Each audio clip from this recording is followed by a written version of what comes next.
नाज़रीन किराम, पाकिस्तान और अफगानिस्तान के दरमियान जो मामलात हैं वो आपके सामने हैं।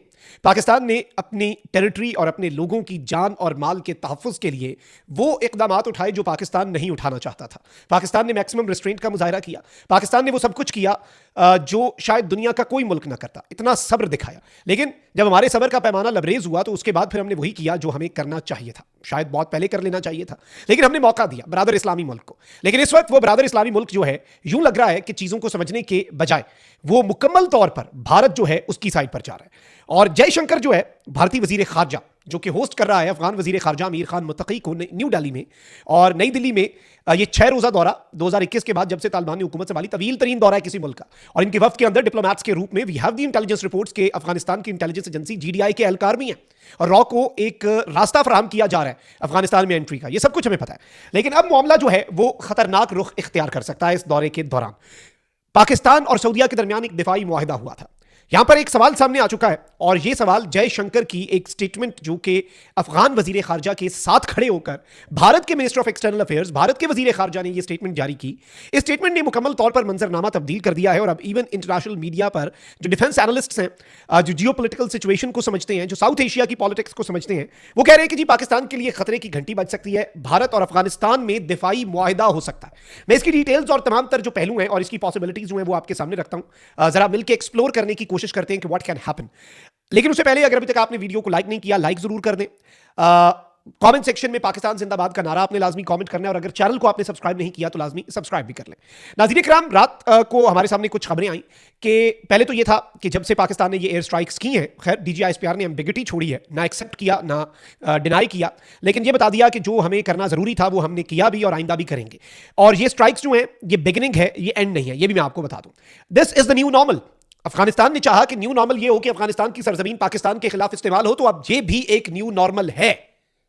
और अब इन्हें लग रहा है, और ये जो DI खान में पुलिस ट्रेनिंग सेंटर पे रॉकेट्स मारे, इन्होंने खुद को हमला किया और घुस के कार्रवाई करने की कोशिश की, जो वादी तीरा में हमारे 11 जवानों को शहीद किया इन स्ट्राइक्स के बाद, ये हम एंटिसिपेट कर रहे थे कि इन्होंने ये करना है। ये एक कोशिश तो करेंगे मारे जाने के बाद, ठोके जाने के बाद, जो इनके बच गए हैं, लेकिन इसका जवाब भी मजीद स्ट्राइक्स की सूरत में दिया जा सकता है। लेकिन रात को जो तशवीशनाक चीजें हुई नाज़रीन इकराम, वो ये थी कि TTP नहीं बल्कि अफगान तालिबान, जो कि अफगानिस्तान की गवर्नमेंट है टेक्निकली, पता नहीं अब वो गवर्नमेंट किस तरह की है, नॉन स्टेट एक्टर्स को जब आप स्टेट दे दें और वो समझने के लिए भी तैयार ना हो, वो वैसे ही एक रोग मिलिट्री है उनकी। लेकिन रात गई भी बॉर्डर के ऊपर कुछ झड़पों की तलात में मौसूल हुई, उस हवाले से मैंने कुछ व्लॉग्स जो हैं वो भी रात के वक्त किए।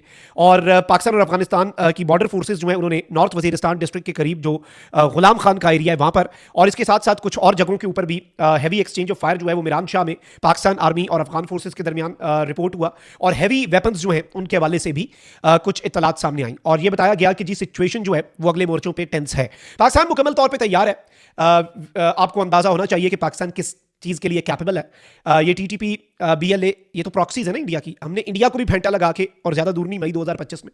लेकिन अब जो तशवीशनाक चीज है और जिस पर हमें, जैसे आप कहते हैं ना कि वो एक इसने बहुत से सवालात खड़े कर दिए, और पाकिस्तान के पावर सर्कल्स में भी अब इस पॉसिबिलिटी पर बात हो रही है, भारत इस सब में एक स्पॉइलर का किरदार अदा करने की कोशिश करेगा।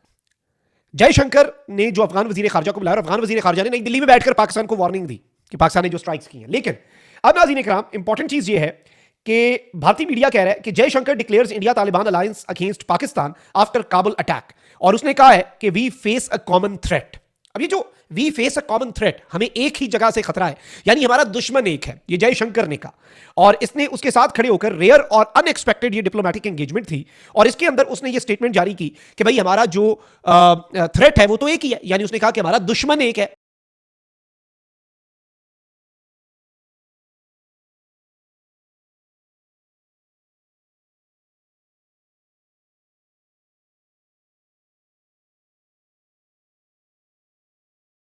हमें एक ही मुल्क से खतरा है। और इसमें इंपॉर्टेंट चीज यह है कि इंडिया तालिबान अलायंस को, अब यह सवाल इंडियन मीडिया पूछ रहा है कि क्या जयशंकर ने इसे पाकिस्तान के खिलाफ काबुल अटैक के बाद और पाकिस्तान की जो एयर स्ट्राइक्स हैं इनसाइड अफगान टेरिटरी, जिसके 4 राउंड्स थे, और इनकी हरकतें वैसे बता रही हैं कि ये राउंड्स अभी मजीद चलेंगे, ये इनके ऊपर डिपेंड करता है कि ये राउंड्स मजीद चलने चाहिए या नहीं, तो इनकी हरकतें तो यही बता रही हैं कि ये राउंड्स मजीद चलेंगे और इन्हें फेंटा लगेगा, और ऐसा फेंटा लगेगा कि इन्हें याद रहेगा, और this is the new normal. लेकिन अहम चीज यह नाज़रीन इकराम के इस वक्त बहुत से तज्जियाकार और बहुत से डिफेंस एनालिस्ट ये कह रहे हैं कि भारत इस सब के अंदर अफगान तालिबान को बहुत से लालच दे रहा है। अलबत्ता चाइना, रशिया, ईरान और पाकिस्तान, इन 4 मुल्कों ने अफगान तालिबान को बहुत समझाया, जितना समझाना चाहिए ना किसी को, उससे ज्यादा समझाया, लेकिन वो नहीं समझना चाह रहे। अब बात ये आ रही है कि there is now a possibility of a defence agreement.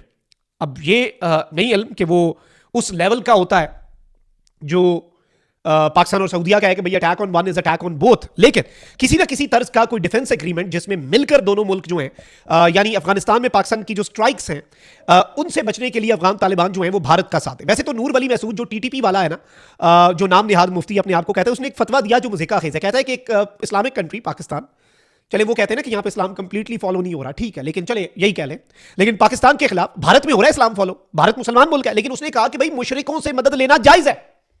उसने फतवा दिया हुआ है कि इस्लामिक कंट्री के खिलाफ जिहाद में मुशरिकों से मदद लेना चाहिए। मतलब इनका आप आइडियोलॉजी चेक करें।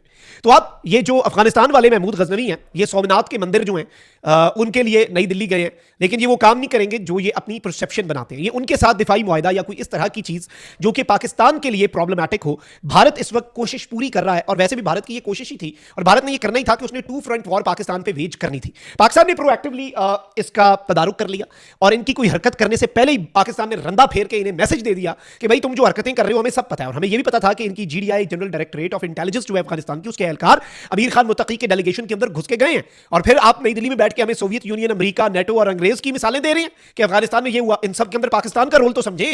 पाकिस्तान ना होता तो आप ये फड़े भी ना शायद मार रहे होते, आप ये बड़के भी ना मार रहे होते।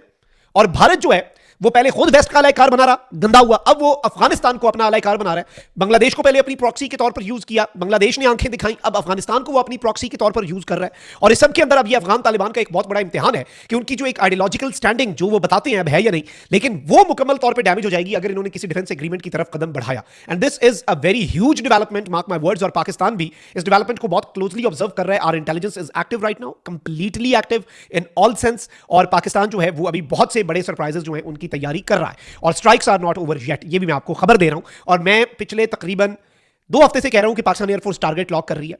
बहुत से लोगों ने कमेंट किए कि भाई आप अंदाजे लगा रहे हैं, तुक्के लगा रहे हैं। हो गया ना स्ट्राइक। अभी मजीद भी मैं आपको बता रहा हूं कि टारगेट्स लॉक्ड है। We have a lot of options and we won't stop.